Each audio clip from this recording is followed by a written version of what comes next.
Every year, the world produces more than 2.1 billion tons of household waste. An average American throws away nearly 800 kilograms a year. In Europe, it's over 500. You sort your trash. You believe it will be recycled. But globally, only about 9% of plastic has ever been recycled. After China shut its doors to foreign waste in 2018, trash from the US and Europe flooded into Malaysia, Indonesia, and Ghana. If trash never disappears, then who is carrying it for you now? In the United States, less than 30% of household recyclables ever become new material. The rest are rejected, burned, buried, or sold overseas. After China closed its doors to foreign waste in 2018, millions of tons of trash had nowhere to go. Shipping routes were quietly redrawn. Containers once headed to Shanghai were rerouted to Malaysia, Indonesia, Vietnam, and Ghana. At ports in Southeast Asia, inspections revealed an uncomfortable truth. In Malaysia, authorities found that more than half of incoming recyclable plastic shipments were contaminated with food waste, diapers, and mixed trash. Entire containers were abandoned when local processors refused to touch them. The paperwork said recycling. The reality was disposal.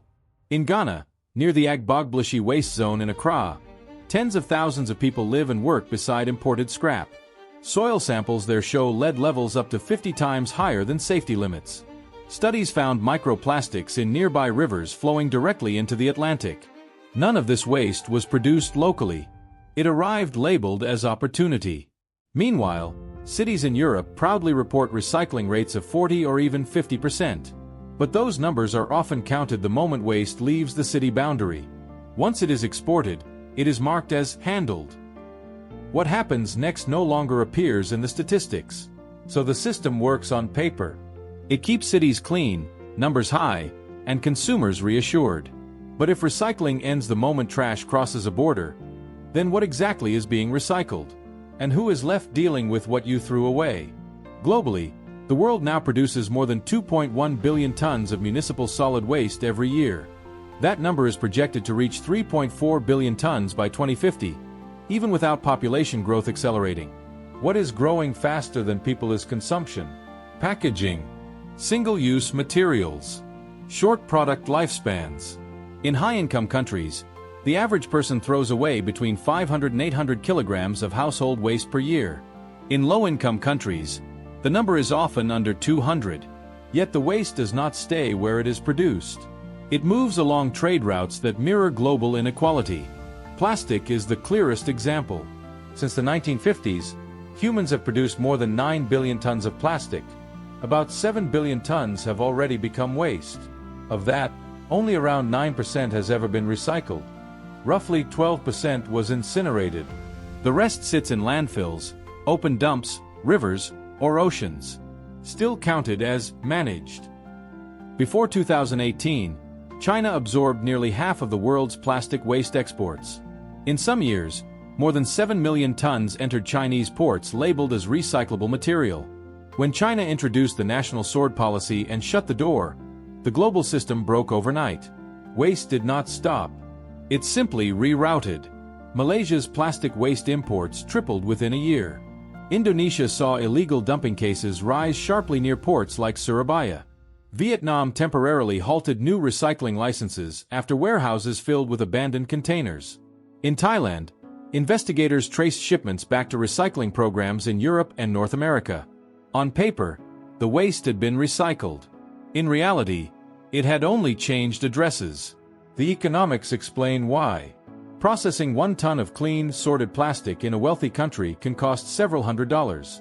Exporting that same ton as mixed recyclables can cost a fraction of that. Labor is cheaper. Environmental enforcement is weaker. The market rewards distance. Even when waste is burned instead of shipped, the numbers remain uncomfortable. Incineration is often promoted as waste to energy. But building a single modern incinerator can cost over $1 billion.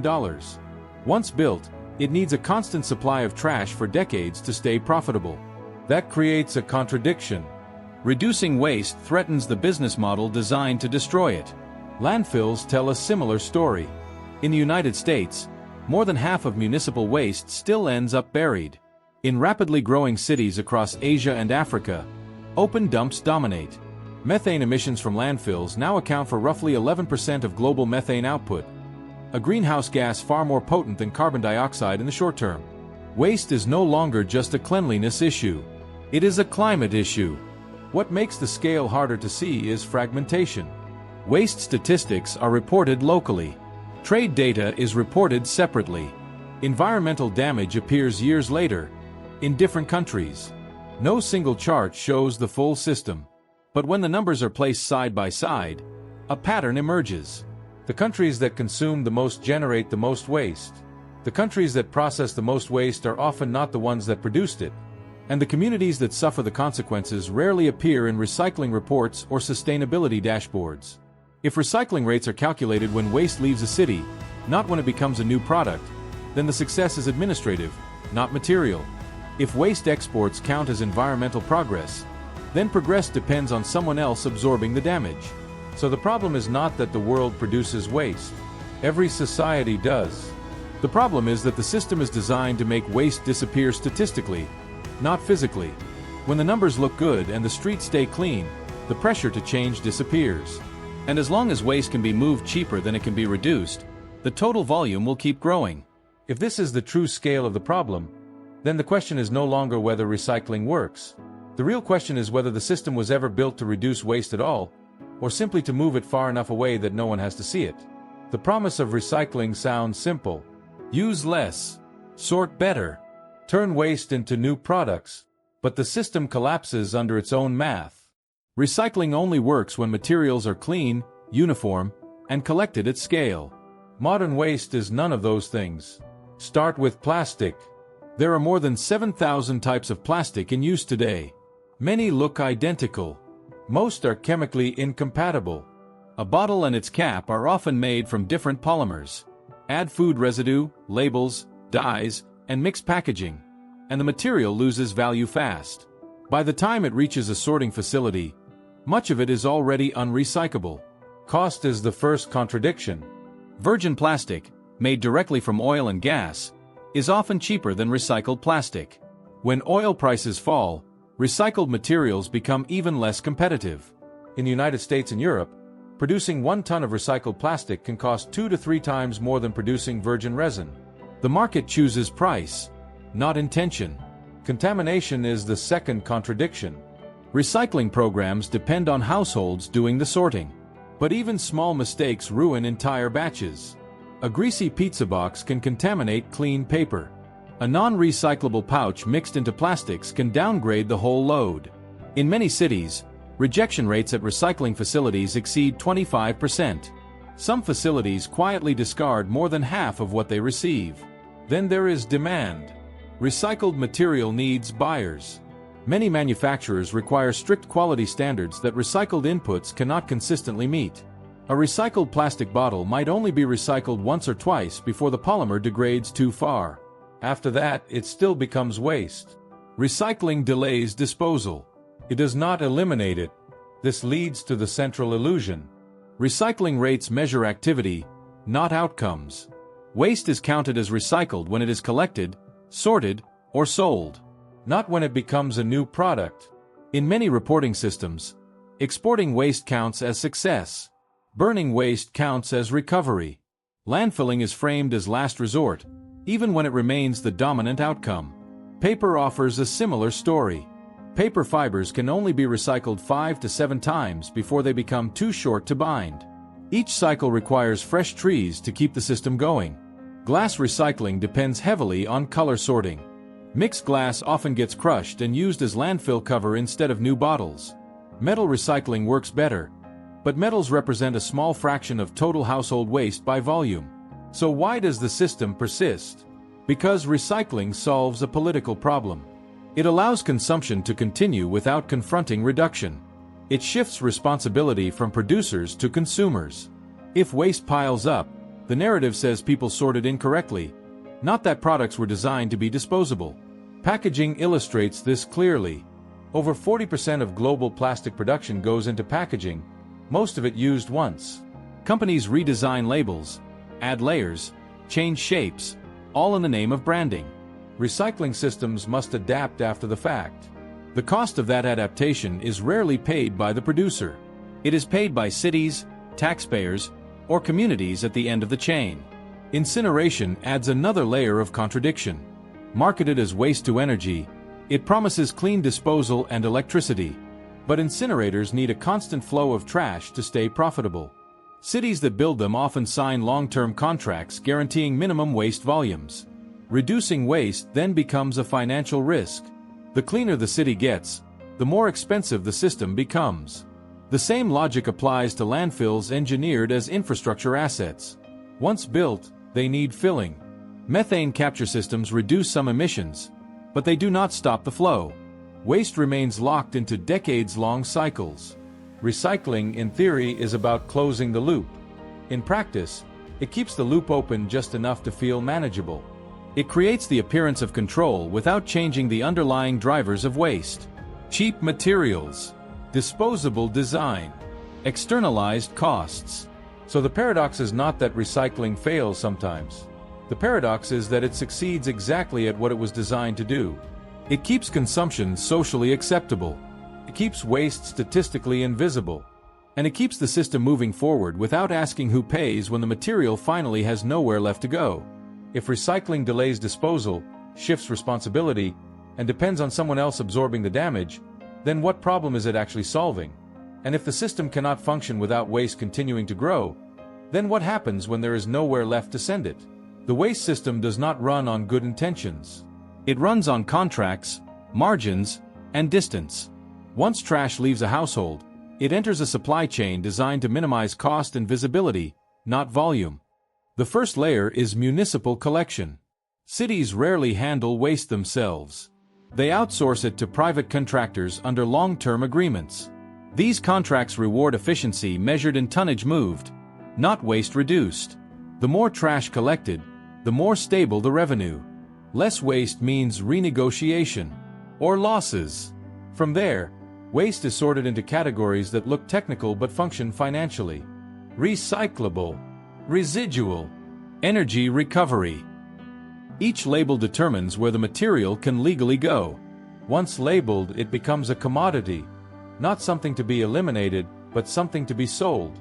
At material recovery facilities, speed matters more than precision. Conveyor belts move fast. Optical sorters misread dark plastics. Manual workers have seconds to decide. Contamination rises. Rejection piles up. What cannot be sold locally becomes exportable. Exporting waste is where the machine becomes global. A shipping container can carry over 20 tons of plastic scrap. Filling it with mixed recyclables is cheaper than processing them domestically. Brokers step in. They buy waste by the ton and sell it across borders under vague classifications like reprocessed material or secondary raw input. On paper, everything is legal. Under international trade rules, waste labeled for recycling is not always treated as waste. It is treated as goods. Customs officials inspect paperwork, not polymers. Once the container leaves port, responsibility dissolves. After China's 2018 ban, this network adapted instantly. Malaysia, Indonesia, Thailand, Vietnam, and Turkey absorbed the shock. In Turkey, plastic waste imports from Europe increased more than fourfold within a few years. Local recycling capacity did not. Warehouses filled. Illegal dumping followed. When authorities cracked down, shipments moved again. The system relies on regulatory gaps. Environmental laws stop at borders. Enforcement varies.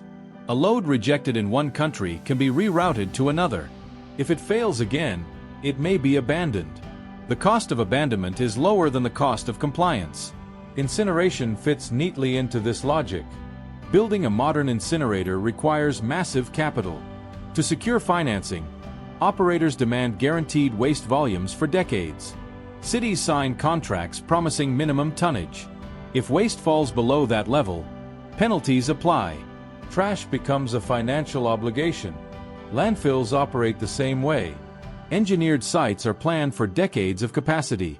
Closing them early means stranded assets. Methane capture systems improve optics but do not change incentives. As long as landfill space exists, it will be used. Meanwhile, producers remain mostly outside the loop. Packaging decisions are made upstream, driven by marketing and cost. Recycling systems must adapt downstream. Extended producer responsibility laws exist, but fees are often too low to change design behavior.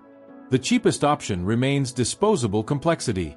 The invisible part of the machine is accounting. Waste exported is marked as managed. Waste burned is marked as recovered. Waste buried is marked as controlled. Success is reported before outcomes are known.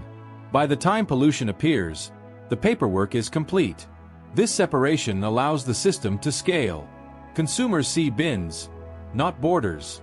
Cities see contracts, not communities. Companies see margins, not methane.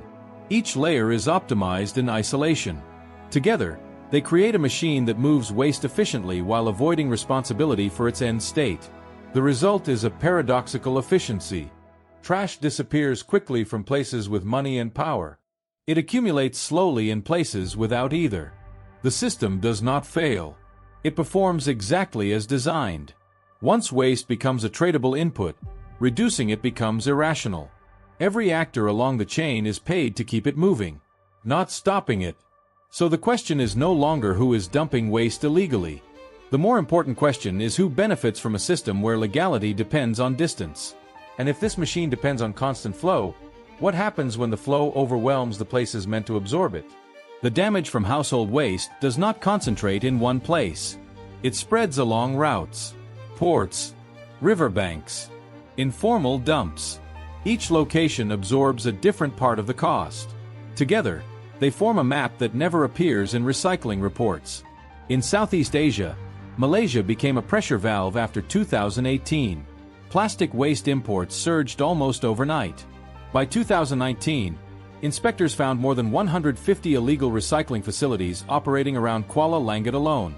Many burned plastic openly to reduce volume. Air samples detected toxic compounds linked to respiratory illness. When the government ordered closures, thousands of tons of imported waste were left behind, abandoned by brokers who vanished once profits disappeared. Indonesia tells a slower story. In East Java, paper mills imported plastic mixed with paper scrap as fuel and feedstock. Villages near these facilities reported rivers clogged with plastic fragments and ash. Farmers described rice fields turning brittle, yields falling year after year. The waste arrived legally, processed cheaply, and left contamination no one had budgeted for. In Turkey, the gateway to Europe's waste, plastic imports from the EU multiplied within a few years. Satellite images later showed new dump sites appearing near Adana and along the Mediterranean coast. Some sites burned at night to avoid detection. Residents reported constant smoke and rising cancer concerns.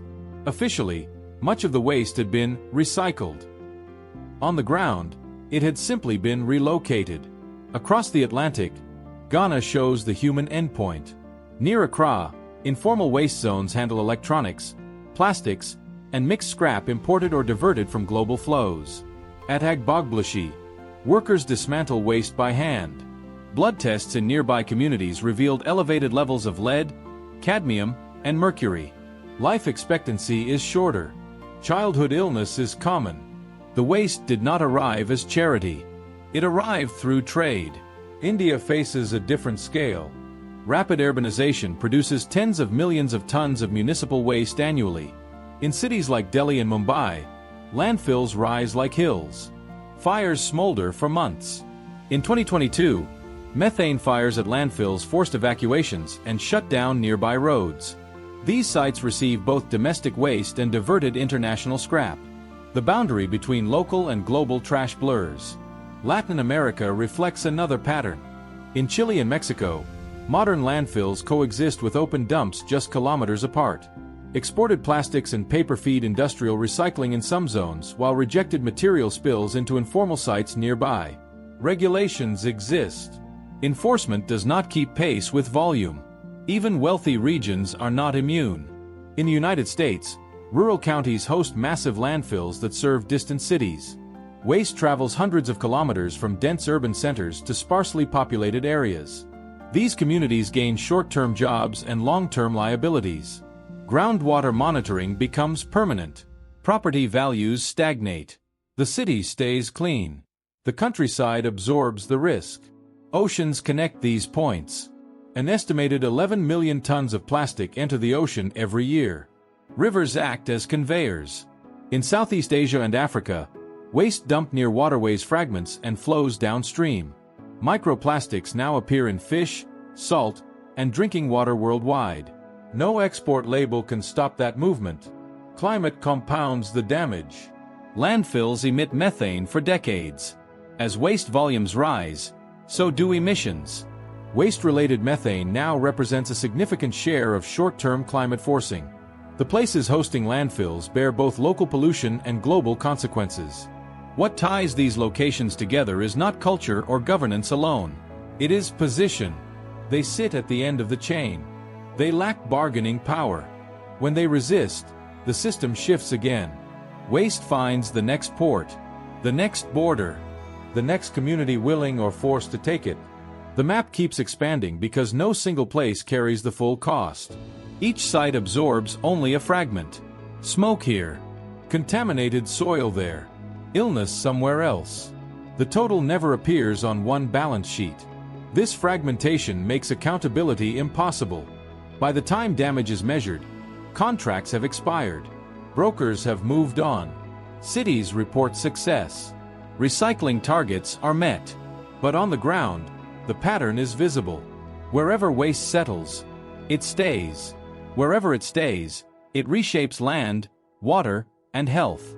And once a place becomes known as a waste destination, reversing that identity becomes almost impossible. If this is the global map created by a system meant to manage waste responsibly, then the question is not whether recycling fails in specific cases. The question is why so many different places end up paying the same price for a problem they did not create. And what happens when the map runs out of empty spaces? In 2018, when China shut its doors to foreign waste, governments called it a trade dispute. For the global waste system, it was a shock event. Overnight, millions of tons of trash lost their destination. Contracts remained. Collection continued. Only the endpoint disappeared. Containers already at sea had nowhere to dock. Others piled up in ports. Brokers scrambled. Within months, shipments were rerouted to countries that had neither the capacity nor the political leverage to refuse them. Malaysia became one of the main pressure points. By 2019, inspectors in Selangor uncovered hundreds of illegal recycling operations hidden in industrial zones and rural outskirts. Many were registered as small workshops. In reality, they handled thousands of tons of imported plastic. Sorting was minimal. Burning was common. Residents reported thick smoke that settled at night and lingered into morning. Clinics recorded rising respiratory complaints. When authorities ordered shutdowns, operators vanished, leaving behind stockpiles of contaminated waste with no owner. The government attempted to return the trash. More than 150 shipping containers were sent back to exporting countries. But most shipments were never traced. The paperwork pointed to shell companies. Addresses led nowhere. The waste remained. A similar pattern emerged in Indonesia. In East Java, imported plastic mixed with paper scrap was used as fuel in paper mills. Ash and residue were dumped nearby. Villagers found plastic fragments embedded in soil. Rice yields dropped. Water sources turned cloudy during the dry season. Testing later found heavy metals exceeding safe thresholds. The waste had arrived legally. The damage did not matter. Vietnam tried to halt the flow by freezing new import licenses. Containers stacked up at ports like Hai Phong. Warehouses filled. Some shipments were quietly released. Others were abandoned. The ports became storage sites for global indecision. Turkey followed. As Europe searched for alternatives, plastic waste exports surged. In Adana, residents filmed fields turning into dumping grounds. Fires burned at night. Local officials blamed illegal operators. Export records showed the waste arrived as recyclable material. Responsibility dissolved between borders. Then came the fires. In India, massive landfill fires burned for weeks, releasing toxic smoke across nearby neighborhoods. In 1 year alone, landfill fires in major cities forced school closures and hospital warnings. Methane built up faster than it could be vented.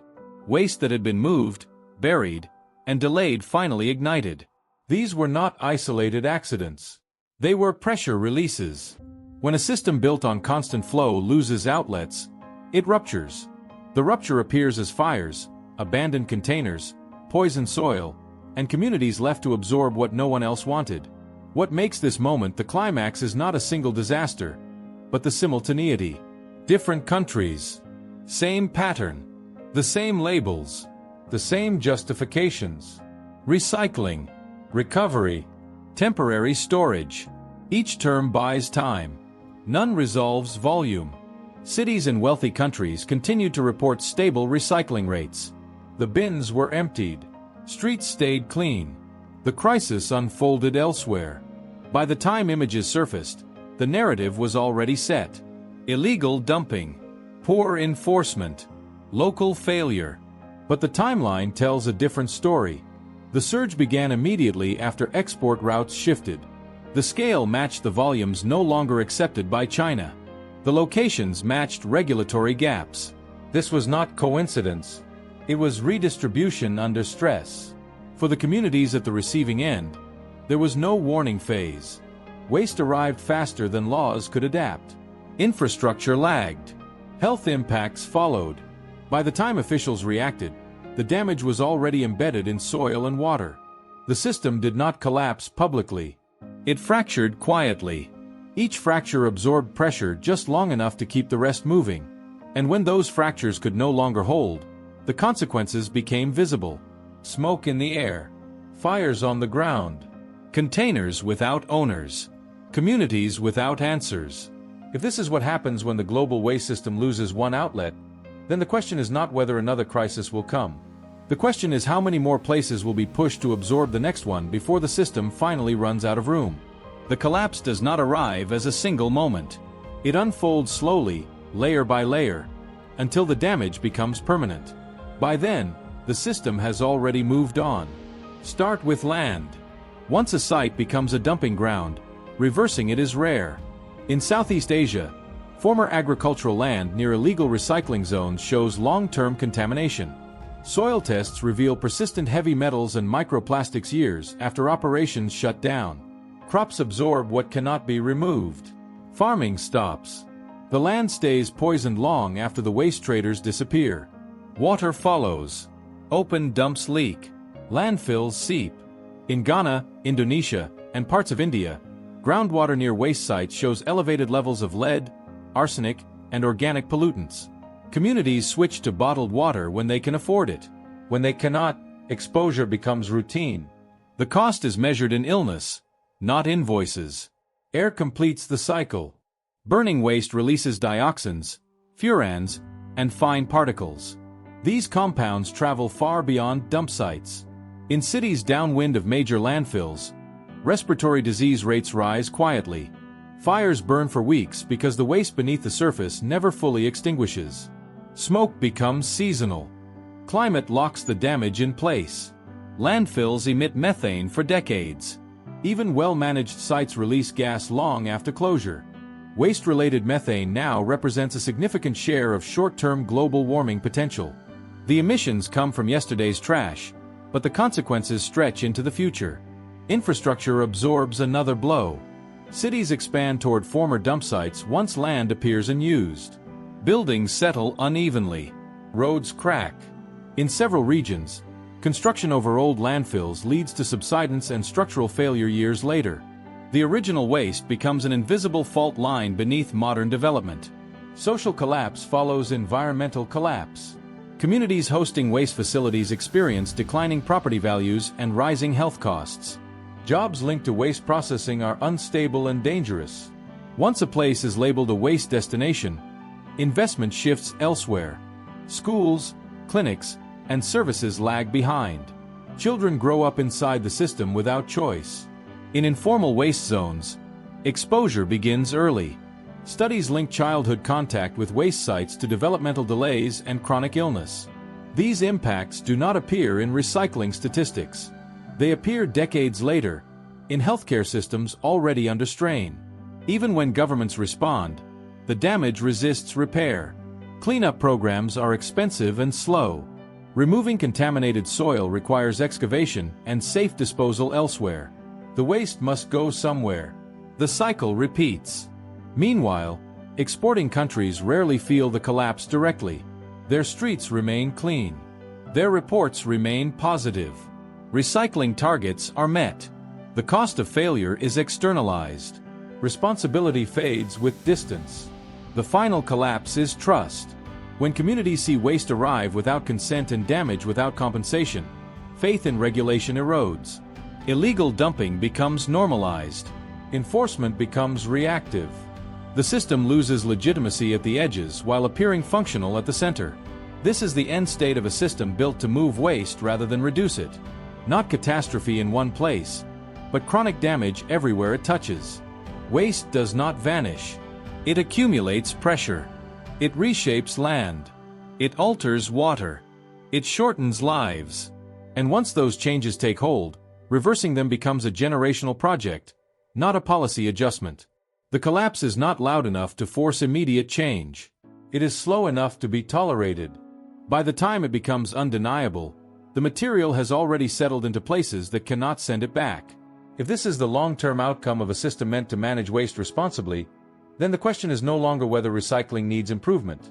The question is how much irreversible damage has already been accepted as the cost of keeping cities clean. And how many more communities will be asked to absorb that cost before the system finally acknowledges what it has been building all along. In the beginning, the story looked simple. A bin. A label. A promise that sorting was enough. The numbers felt reassuring. Recycling rates. Recovery targets. Sustainability reports. But once the routes are traced, the language changes. Trash does not disappear. It moves. It waits. It accumulates where visibility is lowest and resistance is weakest. Every system we followed relied on distance. Distance between the consumer and the consequence. Distance between the report and the river. Distance between the city and the landfill that feeds it. Recycling works best when the end of the chain stays out of sight.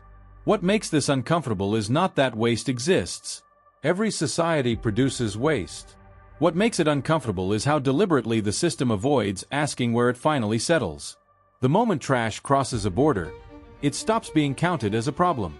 The moment it is burned, buried, or exported, it is marked as resolved. The damage, however, does not follow accounting rules. Soil remembers. Water carries residues forward. Air spreads what land cannot absorb. Years later, communities still live with the consequences of materials someone else used once and forgot. Recycling was sold as a solution that required no sacrifice. Keep consuming. Just sort better. But the evidence points elsewhere. The system does not struggle because people sort incorrectly. It struggles because it was never designed to handle the volume it enables. This is why the same patterns repeat. New ports replace old ones. New communities absorb what others reject. When one country closes its doors, the flow shifts.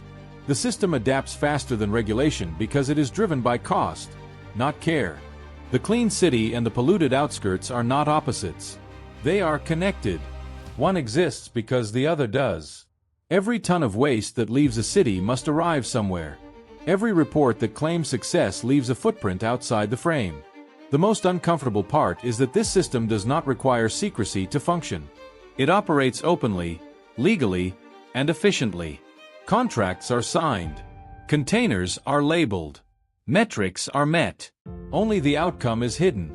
So the question is not whether recycling is good or bad. The question is what role it actually plays. Is it a tool to reduce waste? Or is it a mechanism that makes waste socially acceptable as long as it can be moved far enough away? If the system depends on exporting damage to survive, then its stability is temporary. At some point, every place runs out of space. Every community reaches a limit. When that happens, the problem will not arrive as a new crisis. It will arrive as the accumulation of old ones we chose not to see. And when we say we are throwing something away, the real question is not where it goes. The real question is who is forced to live with it after we stop looking.